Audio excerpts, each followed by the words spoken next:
But what I think is very great about experiencing a building and space, I think in drawing you can only imagine, and when you build it, you can actually experience it.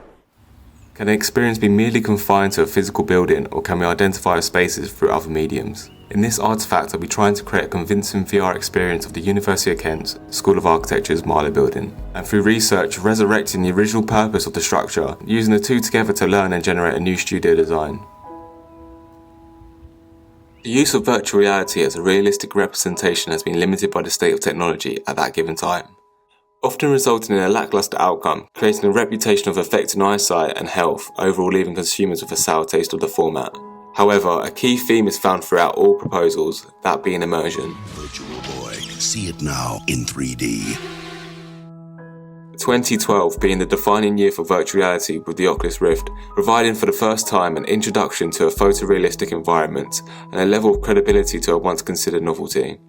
With this resurgence led to developers creating the first flat pack headset for your smartphone, the Google Cardboard being the first viable option for the household, allowing anyone to jump into alternative worlds. It is going to, from what I've heard of Oculus Rift and some of the other immersive technologies, that it's quite transformative. You really feel like you're there, and then when you come out of it, it feels like reality isn't real. That it's really hard to imagine what that is like except intellectually. Whereas, when you can actually viscerally feel that and exist in that world, I think that's going to unlock all kinds of new possibilities.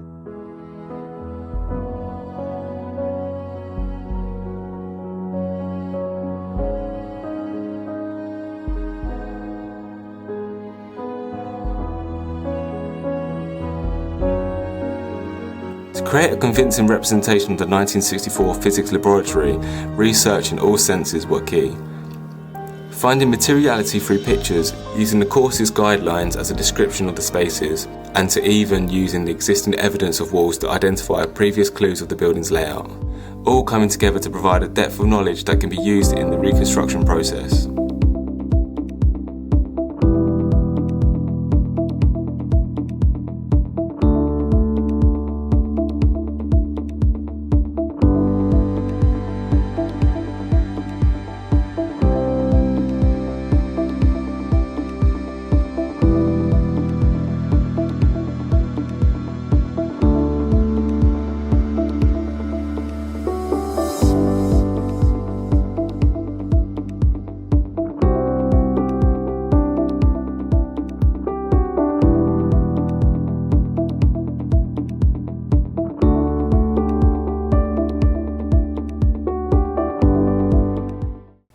What is lasing? That's a good question. A photon is a particle of energy. This is a photon. It's a packet of energy that wiggles through space and travels.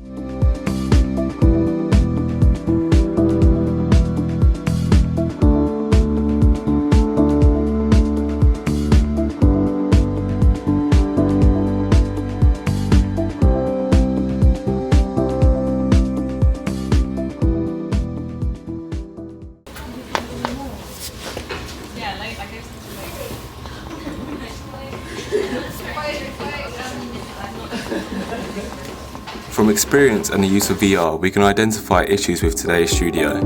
These being confined spaces, blocked views, no storage for belongings, and a general misuse of key areas. Comparing this to the 1964 plans, it allows you to draw the original intentions for the space and highlight features that can be included in the new design. These being the open floor plan, which directs your view to the outside of the building, the consistency in the use of materials, open spaces for immediate storage, and areas of movement before working. Along with a student survey and research, I started from the four walls of the building, keeping elements which are necessary. Keeping the Studio A layout, as the mix of desk, wall and drawing spaces are vital for the year's programme. The major change to the plan is to use the previous physics lab's doors to allow for more room for other proposals, while adding printing computers and personal storage along the wall. Next was to introduce small cubicles which allow work to be pinned up on all three walls, to allow for a mix of private and personal working areas. Combining the office space and the previous storage areas into one room, using the old entrance to make alternative access. Bringing the flexible tables to the core of the studio allows models to be built as well as groups to gather for projects. This area becomes the focal point of the studio, a place to see creativity between students. As well as moving model storage along the wall, a space for a whiteboard surface allows for notice boards and ideas to be presented on the wall, allowing a sense of ownership of the space with artwork decorating the interior. Bringing the computers together in groups of 6 and 8, while removing the previous partition in the middle to allow for conversation to flow and areas to discuss ideas when working. And finally, using the same table which runs along the window in the 1964 plans as an extra workspace, provides small facilities such as microwave and kettle. To redesign a social space, having interaction with people who inhabit this studio provided me with information to create a true and richer design.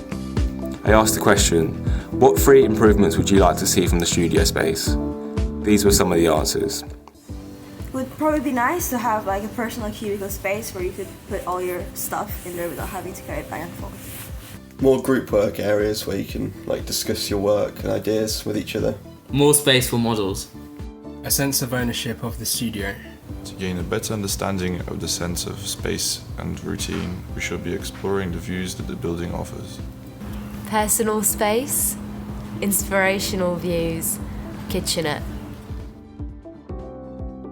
This leads me to conclude on the potential of this format. How far can we go to document time, and how does this change the architect-to-client process? Instead of designing buildings not to be built physically, but to be inhabited virtually.